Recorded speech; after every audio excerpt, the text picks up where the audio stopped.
जिले नुआ कैंडिडेट जीतबे एथर घासीराम बाग भक्त दास को धन्यवाद राहुल गांधी को धन्यवाद अजय कुमार धन्यवाद फगड़े को धन्यवाद बढ़िया कैंडिडेट देइछंती नुआपड़ा माटी रे जार जन्म आदिवासी कूल जन्म घासीराम माझी ये जहाँ को देइछंती बीजेपी कैंडिडेट से गुजरात रे जन्म बीजेपी कैंडिडेट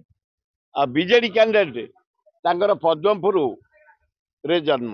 से माटी रे नुह लोक माइंड मेकअप कर घासीराम माझी जने भद्र सरल शिक्षित लोक गाँ पुओ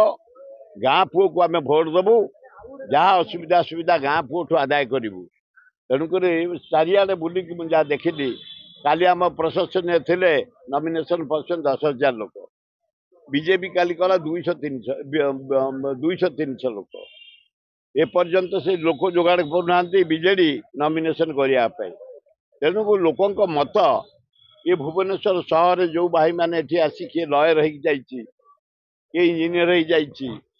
किए नर्स हो किए फार्मासी कंपाउंडर हो भोट जो दिन इलेक्शन कमिशन से दिन पेढ़ी रहीगला घोषणा आ मनमोहन सामल कहते गोटे मेडिकल कॉलेज ऑर्डर कर पेढ़ी रे पूरेकी रखी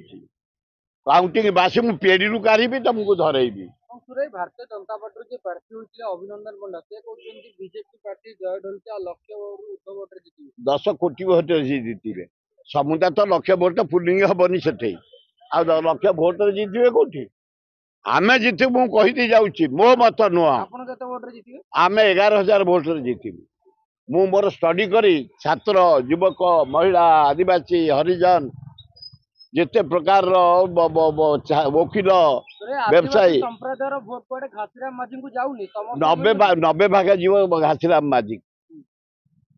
आदिवासी कूल जन्म से भद्र लोक शिक्षित लोक समस्त भारी सम्मान दियंती काली मु देखिली चमत्कार रैली 10,000 ऊर्ध खरारे आम प्रशासन कर गलु नॉमिनेशन कलु बीजेपी तो खाली दम देखाई अनेक समर्थक 200-300 लोक हा हा हा हा मो कांग्रेस लोक हेले जे से उड़िले हा हा हा हा हा अरे भोट चोर रे अरे भोट चोर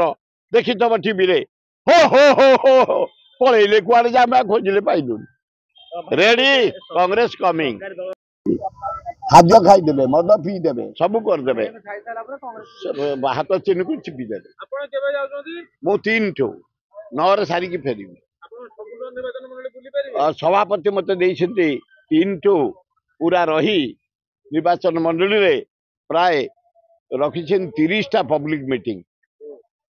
मत कही से 30टा पब्लिक मीटिंग आड्रेस कर टोटाल हाँ लोक बुझेबा किसी असुविधा जुआड़े गले काली बोधे 3,000 खंडे फटो तुम टीवी देखी तब नहीं थे स्त्री लोक मैंने पुरुष माने युवक माने समस्त खाली झील देखा आसी फटो नौ कौ आदिवासी पड़ा भितर सी आसी नौ तेणु भगवान गिफ्ट भल पाइबा से भल पाइबाटा भगवान जुआड़े गले समर्थन मिलूँ।